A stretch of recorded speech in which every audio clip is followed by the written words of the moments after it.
Nós vamos falar nessa noite sobre sabedoria para atravessar a vida diante de Deus. Durante muito tempo, lá em casa havia um pequeno problema. Problema de encontrar as chaves. Só quem é homem vai entender que isso acontece em casa. Eu saía de casa com a minha chave, voltava para casa, fechava o portão, deixava a chave em determinado lugar, que eu sabia onde eu tinha deixado, que pegaria na próxima vez que eu fosse sair. Quando eu estava do lado de dentro de casa, a Sara saía, pegava a chave, fechava o portão, voltava, colocava em outro lugar que ela sabia onde estava, eu não sabia onde que era esse lugar. Qual que é o problema? Quando eu ia sair, eu procurava a chave aonde eu deixei. E quando eu chegava no lugar onde eu deixei a chave, ela não estava mais lá. E eu perguntava para ela, onde está a chave? E aí, de vez em quando, estava no lugar onde ela dizia que estava. Até que um dia eu resolvi resolver o problema. Eu fui na academia de líderes em Poços de Caldas e quando eu estava lá em cima do teleférico, eu olhei uma lembrancinha e falei assim, é disso que lá em casa precisa, um porta-chave. Agora, independente de quem sai carregando a chave, quando nós retornamos, nós temos um lugar para deixar a chave, no porta-chave. As chaves antes do porta-chave estavam dentro de casa, mas não estava perdida. Elas só não tinham um lugar definido para ser colocado. Eu pegava a chave e colocava num lugar, a Sara pegava a chave e colocava em outro lugar. As chaves não estavam escondidas, o problema não foi resolvido porque nós começamos a procurar melhor. O problema foi resolvido porque nós definimos um lugar para colocar a chave que nós estávamos procurando. E talvez parte considerável dos nossos problemas, os problemas da nossa vida, venha exatamente do cansaço de colocarmos algumas coisas em determinados lugares que são lugares errados. O problema não é perder as coisas. O problema não é o desleixo com as coisas. Nós sabemos onde está, nós sabemos que está aqui dentro, nós sabemos aonde colocar. Na maioria das vezes o problema é que nós não colocamos. E hoje ainda tem lá o porta-chaves no lugar de colocar as chaves. Mas se nós não colocamos a chave no lugar do porta-chave, ainda continuamos a procurar a chave. Porque a chave voltou a sumir? Não. Porque nós não colocamos aquilo que tinha que ser colocado no lugar devido. É sobre isso que Tiago quer falar conosco nessa noite. Sobre colocar as coisas no lugar certo, independente das coisas que vêm à nossa mão. A pergunta de Tiago para nós nessa noite vai ser mais ou menos essas. Aonde nós temos colocado o sofrimento? Aonde nós temos colocado a nossa alegria? Aonde nós temos colocado a culpa do pecado que nós insistimos em fazer e não confessar? E aí Tiago vai mostrar para nós nessa noite que quando nós não sabemos aonde colocar aquilo que acontece a nós, nós erramos o alvo. E aí ficamos batendo cabeça para procurar a chave. Não porque nós não sabemos onde está a chave, sabemos aonde ela está. Só não colocamos a chave no lugar certo. Nós sofremos, nós nos alegramos, nós pecamos. Mas como nós devemos passar por todas essas fases da nossa vida? É sobre isso que Tiago quer falar conosco nessa noite. O contexto aqui do versículo 13 a 18, você já entendeu que no domingo passado Tiago faz uma conexão. Lembra da dobradiça? Se até o versículo 11 Tiago falou o que a língua cristã não deveria falar, a partir do versículo 13 agora, Tiago está nos ensinando o que a boca cristã deve falar. Se do versículo 11 para trás ele disse, olha, não murmure, não reclame, não julgue, Não condene o seu irmão. A partir de agora, do versículo 13, ele vai dizer: ao invés de fazer isso, vocês devem fazer aquilo. Aquilo o que, Tiago? Ele vai dizer, versículo 13. Entre vocês, há alguém que está sofrendo, que ele ore. Há alguém que se sente feliz, que ele cante louvores. Olha como que Tiago coloca aqui, diante dessa necessidade de falarmos o que deve ser falado com a boca, ele coloca dois extremos da experiência humana. Se há alguém sofrendo, que este ore. Se há alguém feliz, que este cante louvores. Sofrimento e alegria acontecendo com pessoas diferentes dentro da mesma igreja. Tem alguém feliz na igreja, que esse cante louvores. Tem alguém sofrendo na igreja, que este ore. Independente das circunstâncias que você esteja vivendo, ele aponta uma única direção, não é a mesma resposta. Para quem está sofrendo, Tiago diz oração. Para quem está feliz, Tiago diz adoração. Embora as respostas sejam diferentes, essas duas respostas apontam para um único lugar. Quem? Deus.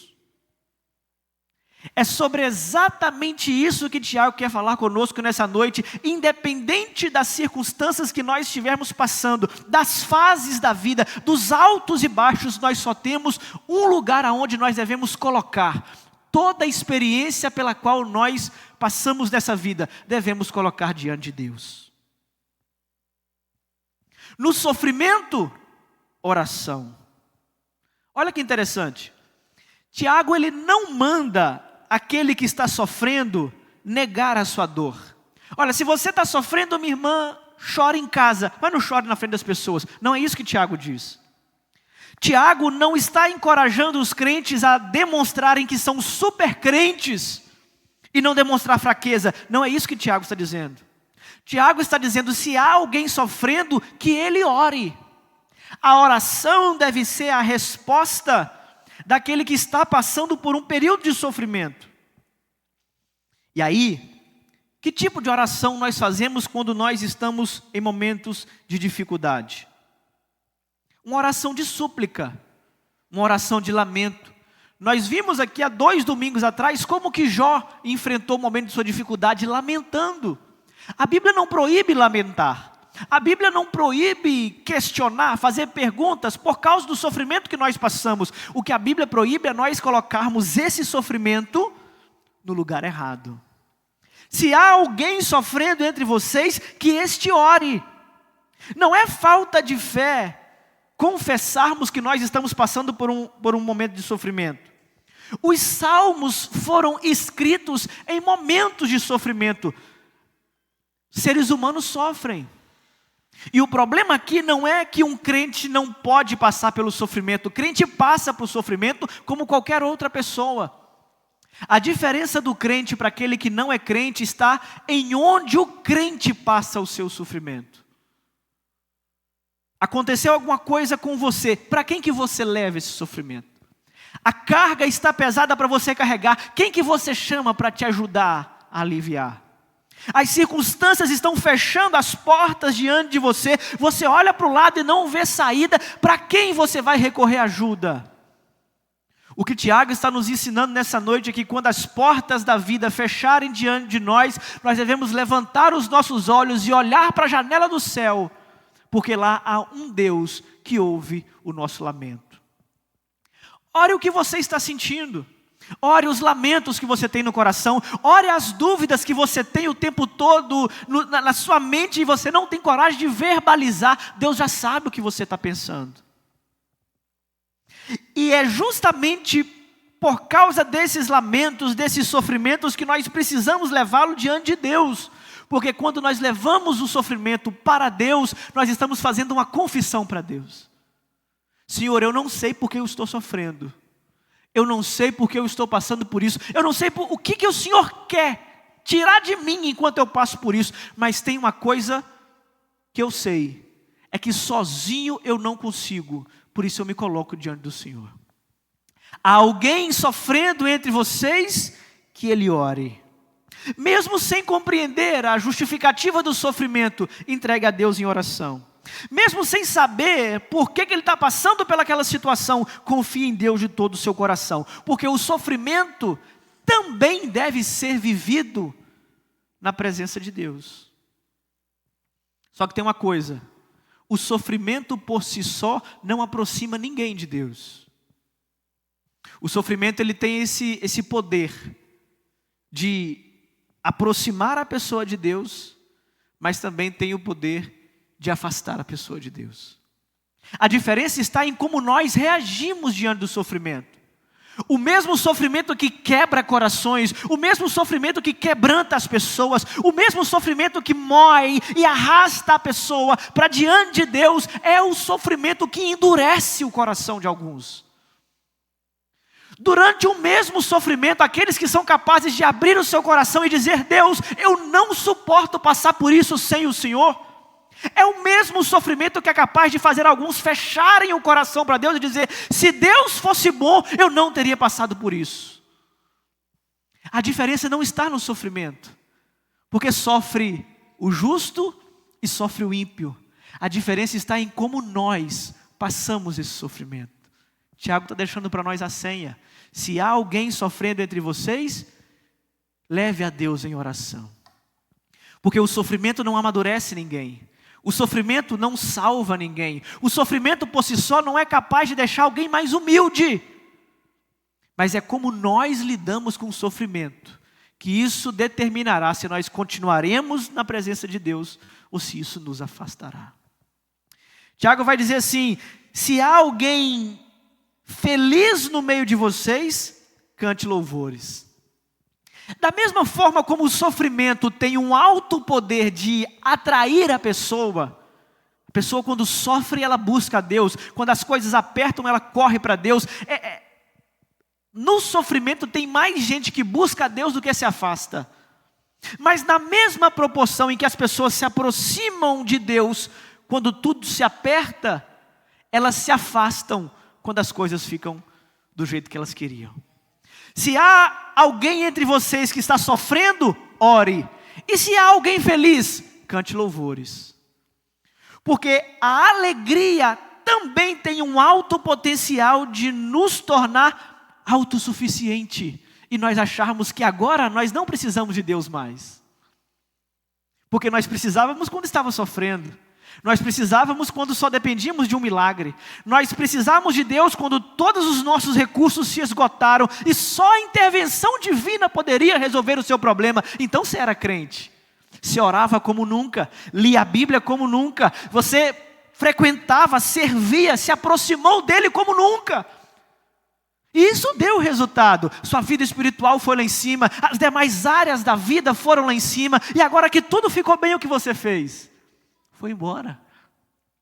E aí Tiago está mostrando para nós que na dor, algumas pessoas se aproximam de Deus, mas na alegria elas são tentadas a se afastar de Deus. Mas Tiago está querendo colocar a dor e a alegria no mesmo lugar, diante de Deus. Se você está sofrendo, oração. Mas se você está feliz, adoração. Porque não pense que agora que tudo está bem para você, você não precisa mais de Deus. Não pense que agora as coisas clarearam, as portas se abriram, você está ganhando dinheiro como nunca tinha ganhado, que agora você se tornou autossuficiente. Não! Da mesma forma como Deus era a fonte do seu lamento quando você estava chorando, que Deus agora seja a fonte da sua alegria, enquanto você está louvando. Está alegre? Cante louvores. Está tudo bem na sua vida? Agradeça a Deus por isso. Tudo está indo da melhor maneira do que você sonhou? Renda-se ao Senhor, porque é Ele quem te proporciona isso. Tiago está nos ensinando que a dor não significa que Deus nos abandonou. E a alegria não significa que nós não precisamos mais de Deus. Na dor nós oramos, na alegria nós cantamos. Nós somos tentados na dor a pensar que Deus nos esqueceu, e somos tentados na alegria a pensar que não precisamos mais de Deus. A maturidade espiritual está em reagir de forma diferente. Na dor você ora, na alegria você canta. Mas independente da circunstância, nós só temos um lugar diante e colocamos a nossa experiência diante de Deus. Está sofrendo? Ore ao Senhor. Estou feliz, pastor? Cante ao Senhor. Independente se você está cantando ou se você está orando, só há um destino final do momento em que eu estou passando. Se é sofrimento, sofro porque Deus quer que eu sofra. Se é alegria, me alegro porque Deus quer me passar por esse momento. Independente do lugar aonde nós estivermos, nós não arredamos o pé da presença de Deus. Porque o sofrimento deve subir diante de Deus como uma oração. E a alegria deve retornar a Deus como louvor e adoração. E aí Tiago continua dizendo no versículo 14. Há entre vocês alguém que está doente? Que ele mande chamar os presbíteros da igreja, para que estes orem sobre ele e o unjam com óleo em nome do Senhor. Se em primeiro lugar, nós vimos que no sofrimento e na alegria, nós devemos permanecer diante de Deus. Em segundo lugar, nós vamos ver que na enfermidade e no pecado, precisamos permitir que a igreja nos coloque diante de Deus. No sofrimento e na alegria, estamos diante de Deus. Na enfermidade e no pecado, a igreja nos acompanha diante de Deus. Olha o que diz Tiago. Se há alguém doente entre vocês, que ele mande chamar os presbíteros da igreja. O que isso significa? Que há situações que nós passamos pela nossa vida que extrapolam dor e alegria.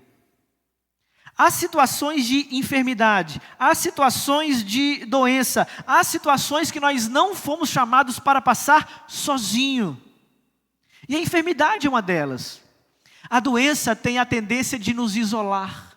Quando nós estamos passando por alguma situação de enfermidade, a nossa reação é ficar quieto no nosso canto. Quer seja uma doença física, quer seja uma doença psicossomática. Nós temos a tentação de nos mantermos sozinhos, de nos fecharmos. Quando nós estamos passando por essa situação, Tiago manda nos fazer o contrário. Tiago está dizendo assim, ó, há alguém doente entre vocês, que ele chame os presbíteros. Os presbíteros aqui são a liderança da igreja, são a representação da comunidade. O remédio para aquele que está doente, Tiago está dizendo para nós, é que ele se acompanhe de pessoas que enquanto ele não puder ir a Deus, que essas pessoas o levem até Deus. Se você está sofrendo, que você ore a Deus. Se você está alegre, que você cante a Deus. Mas se você está doente, se você não consegue nem orar, nem cantar, convoque a igreja, porque a igreja deve te aproximar da presença de Deus. Tiago está nos mostrando aqui, meus irmãos, que pedir ajuda também é uma expressão de fé. Há alguém doente entre vocês, que ele mande chamar os presbíteros. Quem é que chama? Quem é que avisa? A pessoa. Não tem como a gente adivinhar quem está doente. Não tem como, não tenho bola de cristal, não tem como nós ficarmos, por mais que seja uma cidade pequena, mas ainda assim nós precisamos de comunicação. Pastor, não estou bem. Será que tem como a igreja vir aqui fazer uma oração para mim? Será, pastor, não estou conseguindo ir na igreja. Será que tem como fazer um culto aqui em casa? Se alguém está doente entre vocês, que ele mande chamar os presbíteros da igreja. Por quê? Por mais que a gente esteja sem força, não devemos caminhar de maneira solitária. Enquanto está doendo, eu consigo orar. Enquanto está tudo bem, eu consigo cantar. Mas quando eu estou doente, eu não consigo caminhar. E quando você não conseguir caminhar, Tiago está nos dizendo que a igreja deve ser a responsável de te acompanhar até a presença de Deus. Aí ele vai dizer assim, olha, chame os presbíteros da igreja, para que estes orem sobre ele e o unjam com óleo, em nome do Senhor. Os presbíteros aqui não são curandeiros, tá? Os presbíteros aqui são a representação da igreja. A igreja deve acompanhar aquele que está doente, para levá-lo diante do Senhor, para que o Senhor cure. O papel da comunidade aqui é o cuidado. Porque enquanto uma pessoa aguenta orar e cantar, que ela faça. Mas quando uma pessoa não consegue mais caminhar, a igreja não abandona aqueles que não conseguem chegar até ela. Se o irmão ficou enfermo, se o irmão ficou doente, se ele não consegue caminhar mais, o que ele deve fazer? Chamar a igreja, para que vá até ele, e a igreja não permita que esse irmão caminhe sozinho. E esses irmãos, indo até aquele que está doente, irá orar sobre eles, ungindo com óleo em nome do Senhor. Aqui a gente precisa parar. Porque esse ungir com óleo aqui, tem pelo menos 3 interpretações. A primeira é que esses óleos aqui são óleos medicinais. Não havia dipirona naquela época. Não havia anti-inflamatório naquela época. Não havia remédios que pudessem combater determinada doença que aquela pessoa doente estivesse enfrentando. Então o que seria? Seria óleos, ervas medicinais que passava sobre a ferida para que essa ferida de alguma maneira pudesse ser restaurada. Essa é a primeira interpretação. A segunda interpretação é a que acredita que aquele óleo tem algum poder mágico, é o óleo ungido. Né? Que as pessoas vendem aí hoje, caro, é o óleo de não sei da onde, que a pessoa consagrou não sei aonde, e aquele óleo ali, quando é passado, ele cura qualquer tipo de doença, o óleo do milagre. E há uma terceira interpretação, que é o óleo que ele entende, quando Jesus diz lá em Marcos que eles expulsam os demônios e curam os doentes. É um óleo que representa cuidado, que ele tem um símbolo de que aquelas pessoas estão recebendo o devido cuidado da igreja. Aí você escolhe qual interpretação você achar mais adaptada. Eu prefiro a primeira interpretação. Acredito que óleo aqui são óleos medicinais. Não que havia algum poder no óleo, mas que óleo poderia ser para resolver algum tipo de enfermidade. Mas o que é o mais importante do texto? Não é o óleo. O mais importante do texto é: esses oram sobre ele e em nome do Senhor. O principal verbo desse texto aqui não é a unção com óleo. Tiago está dando ênfase aqui à oração. A oração é que pode, depois ele vai dizer no final do versículo 16, a oração do justo pode muito em seus efeitos. O poder da cura está na oração em nome do Senhor, não no óleo mágico, não na mão do presbítero. Mas tudo acontece em nome do Senhor. É se Deus quiser operar a cura, que a cura vai acontecer. É se Deus quiser fazer o milagre, que o milagre vai acontecer. Não é porque o pastor orou, porque o presbítero colocou a mão, ou molhou de óleo algum determinado objeto, que a coisa funcionou. Se Deus não quiser fazer funcionar, não vai funcionar. Pode comprar óleo ungido, terra de Israel, água do Jordão, se não for debaixo da vontade de Deus, nada acontece. Então, a oração feita com fé, versículo 15, curará o doente e o Senhor o levantará. Quem curará o doente? O óleo ou a oração? A oração. A oração feita com fé curará o doente. Quem levanta é o Senhor, não é o óleo. Quem levanta é o Senhor, não é o presbítero.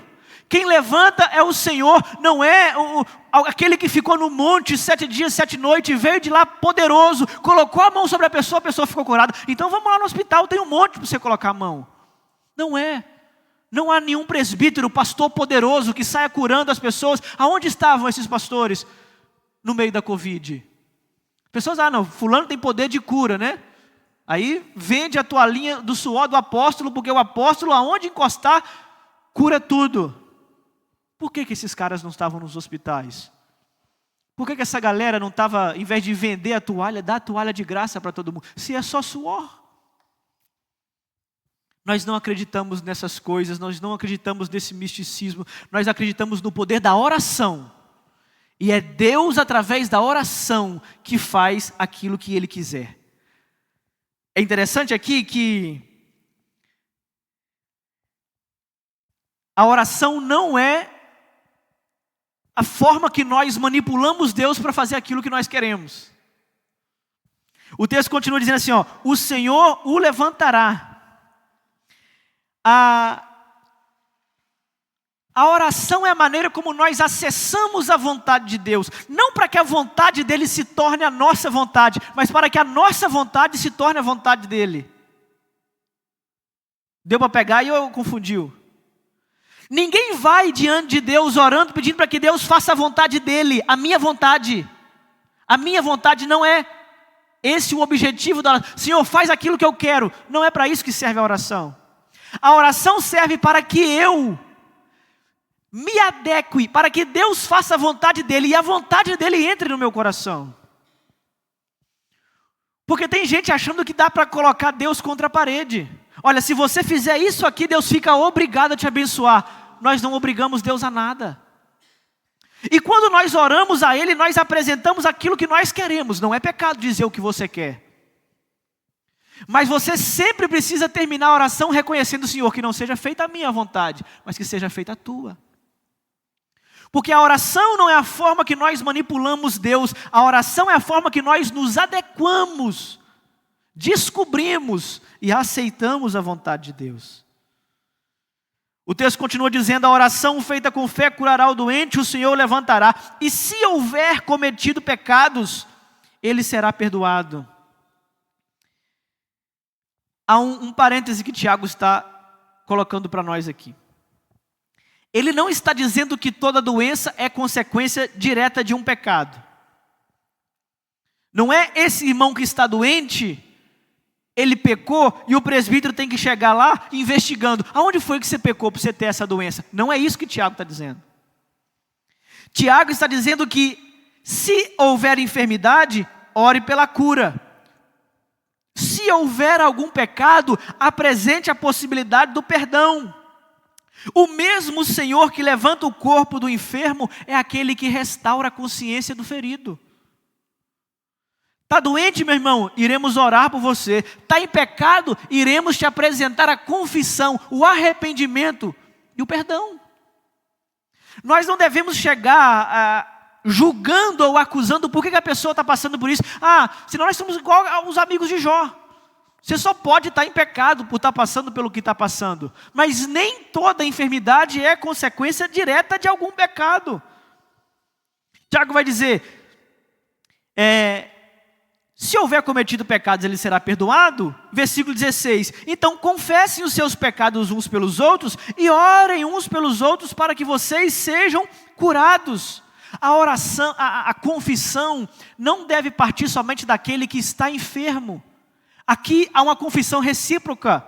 Meu irmão, o que está impedindo você de caminhar conosco? Não, pastor, porque eu tenho determinado pecado.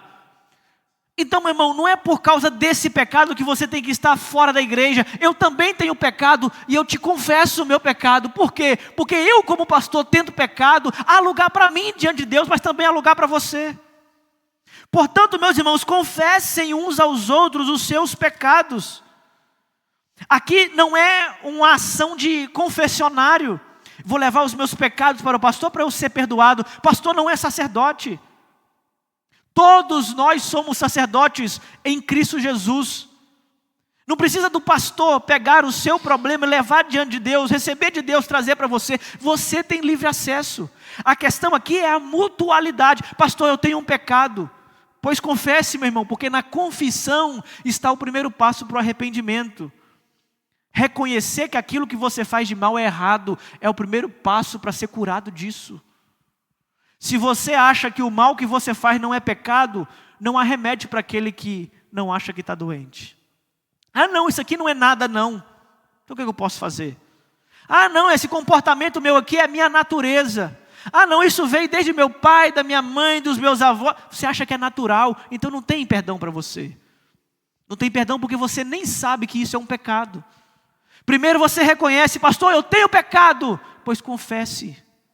Mas não é uma confissão para todo mundo. Tem gente que não tem maturidade para ouvir confissão de pecado. Você confessa o pecado para um irmão que você confiava, daqui a pouco todo mundo já está sabendo do mal que você não queria que ninguém soubesse. Mas a confissão de pecado aqui também não é uma confissão exclusiva ao pastor. Pode ser uma confissão a alguém de sua confiança, alguém que caminha com você, seu líder de PG. Eu vi nessa pessoa um exemplo, posso confessar para ela. E você, minha irmã, meu irmão, que foi alvo dessa confissão, mostre para essa pessoa que o pecado dela não é o pior pecado do mundo, mas que nós também temos pecado. Porque as pessoas ficam com medo de confessar pecados que elas acham que o pecado delas são o pior pecado do mundo. Ou porque elas acham que pecado são só pecados que as pessoas se envergonham. A mentira não é um pecado que nós precisamos confessar. Quem foi que disse? É tão pecado quanto qualquer outro. É tão danoso para a igreja santa do Senhor como qualquer outro. Mas não, nós achamos que só temos que confessar se há traição conjugal. Se há uma mentira, se há um desejo no coração de que a outra pessoa se dê mal, se há uma raiva cultivada no coração. Ah não, isso eu não preciso confessar não. O texto está dizendo, se há pecado entre vocês, confessem uns aos outros. Irmão, eu desejei mal, me perdoe. Não precise contar para todo mundo, mas vá até a pessoa. Se o pecado foi direto, peça perdão a ela. Se o pecado foi público, peça perdão em público. Mas nós não podemos deixar o pecado atrapalhar aquilo que Deus está cultivando entre nós. Se há pecado entre vocês, que o irmão confesse, e ele será perdoado. Confessem uns aos outros e orem uns pelos outros, para que vocês sejam curados. Nem todo problema, nem toda situação, nem todo sofrimento é consequência direta de pecado, mas tem alguns que são. E tem problema, tem doença que você resolve indo no médico. Tem problema, tem doença que você resolve pedindo perdão. Tem uma angústia que te sobrecarrega, tem uma ansiedade que toma conta, tem um sentimento de peso que não te deixa em paz. Pode ir no médico, pode fazer chapa da cabeça, pode procurar neurologista, isso só vai se libertar com perdão. Você tem que sentar a pessoa, o seu algoz, o alvo na sua frente, pedir perdão, pedir para ser perdoado. Você tem que fazer aquilo que Deus mandou você fazer. Pode tomar dipirona, pode tomar Rivotril, pode tomar o que você quiser. Tem coisa que nós curamos com remédio, tem coisas que nós curamos com confissão de pecado. Confessem uns aos outros e orem uns pelos outros para que vocês sejam curados. O pecado, meus irmãos, não deve ser, ou melhor, o pecador, ele não deve ser extirpado. A irmã confessou para mim, agora 6 meses fora da igreja. Não é assim. A irmã confessou para mim, isso é um ato nobre. A confissão é o primeiro passo para o perdão do pecado. Ela confessou. Irmã, seja restaurada hoje a mesa do Senhor. A mesa do Senhor é para pecadores sim, mas pecadores que reconhecem que pecam, e que estão dispostos a confessar e se arrependerem e deixarem o seu pecado. Então, nós não estamos aqui para expor pecado de quem confessa. Pelo contrário, o quanto nós pudermos diminuir o dano que esse pecado vai proporcionar na comunidade, nós devemos fazer. Tem pessoas da nossa igreja que só estão na igreja hoje porque confessaram determinada coisa e eu tratei de maneira sigila e ninguém ficou sabendo. E está conosco, e está em comunhão, está em relacionamento. O pecado foi tratado, ela foi restaurada e vocês nem ficaram sabendo. Agora imagina se eu tivesse colocado ela aqui à frente. E agora, irmãos, o que vamos fazer com ela? Todo mundo com a pedra na mão. É assim que Jesus fazia? Claro que não. Então, há pecados que nós precisamos tratar de maneira direta, pessoal. E há pecados que nós precisamos tratar diante da igreja. Um pecado que foi feito em público, um pecado que as pessoas ficaram sabendo. Nós precisamos tratar. Mas um pecado pessoal, um pecado direto entre uma pessoa e outra, também precisa ser tratado, mas de maneira pessoal. Não é porque a pecar, eu só pequei contra fulano de tal, ele que se exploda para lá. Não é assim. Você, seja ele público, seja ele particular, se houve pecado, precisa ter confissão. Às vezes entre você e alguém, às vezes entre você e mais de uma pessoa, às vezes entre você e uma família. Eu não sei aonde o seu pecado alcançou, mas aonde ele estiver alcançado, precisa ser confessado. Então, meus irmãos, nós precisamos entender que uma igreja saudável não é uma comunidade onde ninguém peca, ninguém fica doente. Não, nós pecamos, nós ficamos doentes. Mas uma igreja saudável é onde ninguém precisa pecar e adoecer e continuar lutando contra isso sozinho. Há um irmão que está doente entre vocês, que ele chame os presbíteros da igreja. O presbítero irá orar. Se houver pecado, ele irá confessar. Vocês irão orar uns pelos outros, e então vocês serão curados. Não é feio reconhecer que pecou. Não é feio reconhecer que está doente. Não é feio reconhecer que caiu. Feio é nunca saber que um dia esteve caído. Se você sabe que está no chão, se você sabe que está no pecado, se você sabe que está na lona, esse é o primeiro passo para você ser restaurado. Porque só pode ser medicado aquele que primeiro sabe que está doente. Para quem não está doente, não há remédio que possa sarar. O versículo 16, na parte B, vai dizer assim: porque a oração de um justo é poderosa e eficaz. Se em primeiro lugar, no sofrimento e na alegria, nós vivemos diante de Deus, no pecado e na enfermidade, a igreja nos leva diante de Deus, diante do impossível agora, versículos 16, parte B até o 18, nós vamos colocar as nossas causas diante de Deus. Ele vai dizer: a oração de um justo pode muito em seus efeitos. Depois de falar sobre sofrimento, alegria, enfermidade e confissão de pecado, Tiago vai dizer: a oração do justo é poderosa e eficaz. Quem é esse justo aqui? Se Tiago acabou de dizer que a pessoa tem pecado e que a pessoa está doente, pode ser por causa de um pecado, mas é que ela precisa confessar os seus pecados, logo o justo não é alguém que não tem pecado. O justo não é uma pessoa perfeita. O justo é aquela pessoa que, reconhecendo o seu pecado, confessando ele, obteve perdão dos seus pecados. Esse é justo. Por que ele é justo? Porque ele foi justificado quando confessou. Os nossos pecados não são perdoados pela nossa penitência, o autoflagelo, nada disso. Os nossos pecados são perdoados quando nós confessamos, nos arrependemos e deixamos. Mas não são perdoados por causa do arrependimento. São perdoados porque Jesus morreu pelos nossos pecados. Ele pagou o preço deles. Então nós, na condição de pecadores, agora fomos justificados. Justo não porque é perfeito, justo porque é justificado. Então aqui, Tiago não está dizendo que a oração é parte de um grupo espiritual elitizado. Não, é o pastor quem deve ir lá e orar. Não, é só o presbítero que deve fazer. Não.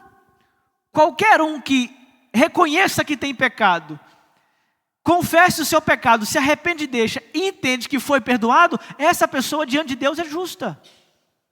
O pastor não ora de maneira mais poderosa. Não há um poder especial nas minhas mãos que se eu for lá colocar a mão vai ficar sarado. Não. O poder está na oração. E graças a Deus por isso. Porque é na oração que todos têm acesso ao único e bom Deus. E aí Tiago vai dizer assim, olha, versículo 17. Elias era humano como nós. Para que ninguém ache que o pastor é super crente. Para que ninguém coloque o presbítero num pedestal todo poderoso. Não, porque ele foi consagrado, a oração dele é poderosa, é ele quem tem que fazer isso. Não. Tiago vai dizer assim, pense em Elias. Aí você faça um raciocínio. Quem é Elias? O maior profeta do Antigo Testamento. Por que maior, pastor? Porque ele é a figura que representa. Quando Jesus aparece no Monte da Transfiguração, quem são as duas figuras que estão lá? Moisés e Elias. Por quê? Moisés representando a lei, Elias representando os profetas. Jesus é exaltado sobre a lei e sobre os profetas. Elias é a representação dos profetas do Antigo Testamento. Agora, Tiago está usando a figura de Elias, o maior profeta, para dizer, ele era humano como nós. E por que Tiago está dizendo isso? Porque ele vai dizer, Elias orou fervorosamente para que não chovesse, e não choveu sobre a terra durante 3 anos e meio. Quando Tiago diz que Elias era como nós, ele está revelando que a oração, o poder da oração, não está em quem faz a oração, mas em quem a oração é dirigida. Elias orou ao Senhor para que não chovesse, e não choveu sobre a terra durante 3 anos e meio. É Elias que é o poderoso? Não. É o Senhor a qual Elias ora. Elias era humano como nós. A grandeza da oração de Elias não está em Elias, mas no Deus para qual Elias ora. Tiago tira Elias do pedestal. Tiago tira os líderes do pedestal. Tiago tira o pastor do pedestal. O poder não está no pastor, nas mãos do pastor, no óleo que o pastor consagrou, no suor do pastor, nada disso. O poder está na oração. Mas não a oração pela oração, mas a quem a oração é feita. Ah, pastor, Deus vai me dar porque a minha oração, eu oro, você não sabe o tanto que eu oro. Não é o poder na oração. É o poder no Deus que ouve a oração. A nossa oração só é poderosa e eficaz, não porque nós oramos, mas por causa do Deus que está do outro lado, ouvindo a nossa oração. E se Ele quiser fazer aquilo que nós oramos, então nossa oração será eficaz. O que Tiago está ensinando para nós aqui, meus irmãos, que nós não precisamos ser extraordinários para orar. Nós não precisamos ser super poderosos, sem pecados, perfeitos, para estender a mão sobre alguém e orar. Porque o poder não está em nós.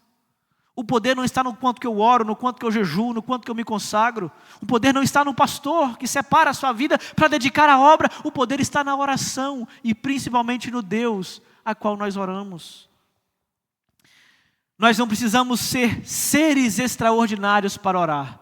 Nós precisamos saber que nós oramos a um Deus extraordinário. Ele vai dizer, Elias orou para que não chovesse sobre a terra, e não choveu durante 3 anos e meio. Versículo 18, orou outra vez, e os céus enviaram chuva, e a terra então produziu os seus frutos. Elias orou de acordo com a palavra do Senhor, e a vontade do Senhor foi feita. Não houve chuva durante 3 anos e meio. Agora novamente Elias ora, e então os céus se abrem sobre aquela terra, e a chuva então volta a cair sobre a terra, a ponto de produzir os seus frutos. E Tiago faz questão de encerrar essa sessão com essa imagem. A imagem da terra seca durante 3 anos e meio, consegue imaginar isso? E depois de 3 anos e meio, a chuva caindo novamente para a terra produzir o seu fruto. Nós já falamos sobre isso alguns sermões atrás. Tiago está retomando a imagem do agricultor. Lembra do agricultor? Que faz o que ele tem que fazer durante um tempo, mas confia de que Deus mandará chuva para fazer aquilo que ele não pode fazer. O agricultor trabalha, mas não tem como dar ordem para que as nuvens joguem água sobre a sua semeadura. Assim também somos nós quando orarmos. Assim também era Elias. Ou vocês acham que Elias dava ordem e Deus obedecia? Eu já vi pregador dizer que Elias mandava e Deus assinava embaixo. Um absurdo. Elias era humano como nós. A única diferença de Elias é que ele sabia o Deus a qual ele estava orando. Não era Elias o extraordinário. O Deus de Elias era extraordinário. Então Elias ora, mas Deus só faz aquilo que Ele quer fazer. Então Deus manda a chuva do alto, responde à oração de Elias, então a terra volta a produzir novamente os seus frutos.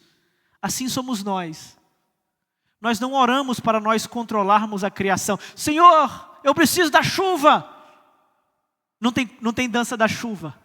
Não tem voto para chuva, não tem oferta sacrificial para chuva, não tem campanha de chuva.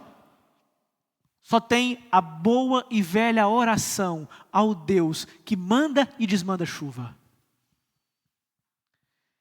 Elias orou ao Senhor, então a chuva caiu novamente sobre a terra, e a terra produziu os seus frutos. Nós não oramos para controlar a criação, nós não oramos para controlar Deus sobre a criação, nós oramos a Deus, e esse Deus controla toda a criação. Tiago faz questão de encerrar com essa imagem da terra seca recebendo a chuva, porque ele está dizendo o tempo todo para nós que, independente da circunstância que nós estamos passando, nós só temos um lugar para levar a nossa causa diante de Deus. No sofrimento nós oramos, na alegria nós cantamos, na doença a igreja nos leva diante de Deus. E na oração nós confiamos que Deus fará aquilo que nós não podemos fazer. Assim como a terra seca recebeu chuva novamente depois de 3 anos e meio e voltou a produzir frutos, a pergunta que Tiago deixa para nós no encerramento da sua sessão é: qual terra seca você já desistiu de orar e de pedir que a chuva venha regar? Talvez alguma determinada situação da sua vida, determinada área da sua vida, que você disse: eu já orei 3 anos e meio, não tem jeito mais, eu vou parar de orar. Tiago diz: você está sofrendo? Ore. Você está feliz? Cante. Está doente? Chame a igreja para te arrastar. E quando você estiver diante de Deus, acredite que Ele é poderoso para fazer voltar a chover na terra que você já desistiu de regar. A terra seca que não vê água há muito tempo. Há determinadas áreas da nossa vida que nós já desistimos de orar faz tempo. Mas a imagem que Tiago faz questão de nos apresentar para encerrar nessa noite é de que é possível voltar a chover naquela terra que nós já desistimos de orar. Qual terra seca você acredita que Deus não possa solucionar mais? Qual área da sua vida, qual circunstância? Está sofrendo demais? Acha que o sofrimento não vai acabar? Ou está feliz demais? Acha que essa alegria vai durar para sempre? Ela acaba. Está tão deprimido, está tão doente que não consegue caminhar mais. A igreja te arrasta. Mas há um lugar a qual nós devemos passar por todas as fases da vida, sem arredar o nosso pé, que é o lugar da presença de Deus. Quando nós falamos sobre as chaves, que pareciam estar perdidas dentro da casa, porque não havia um lugar definido, entendemos que as chaves não estavam perdidas, elas só precisavam de um lugar fixo. É exatamente isso que Tiago coloca diante de nós. O problema não é se nós sofremos ou se nós estamos alegres. Não é se nós estamos doentes ou se nós estamos sadios. O problema é aonde nós estamos passando, todas as fases da nossa vida, que não é no único lugar que nós deveríamos passar diante de Deus. Se você está passando pela pior fase da sua vida, entregue essa fase diante de Deus. Se você está passando pela melhor fase da vida, entregue essa fase diante de Deus. Se você está passando por uma fase que você não quer nem saber de igreja, não quer ver cara de crente, não quer ouvir hino perto de você, chame alguém para te ajudar, porque mesmo quando você está sem força, a igreja é chamada para te arrastar até a presença de Deus.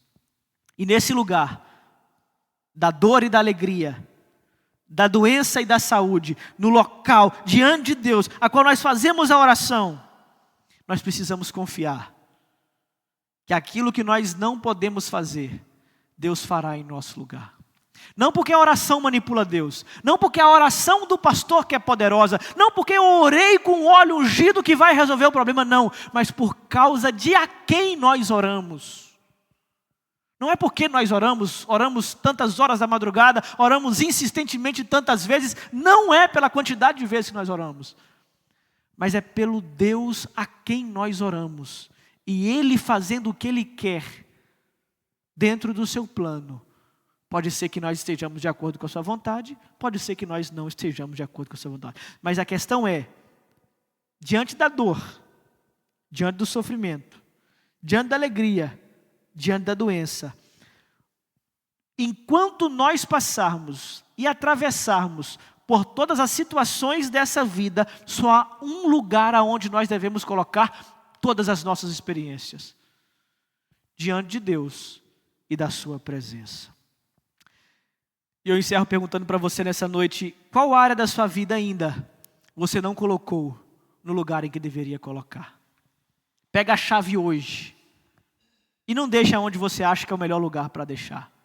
Pegue a chave hoje e não deixe no lugar que você acha que sempre vai lembrar. Pegue a chave hoje e coloque em um lugar onde ela tem que estar para ficar. O problema não é a chave minha ou dela, a chave de um ou de outro. O problema não é a alegria ou a tristeza. O problema é aonde nós colocamos tudo aquilo que nós passamos. Sabedoria para atravessar uma vida diante de Deus. Está feliz? Cante. Está sofrendo? Ore. Não aguenta caminhar? Chame a igreja para que te arraste. Mas em hipótese nenhuma, arrisque-se passar por alguma circunstância dessa vida longe da presença de Deus. Essa é a mensagem para nós nessa noite, em nome de Jesus.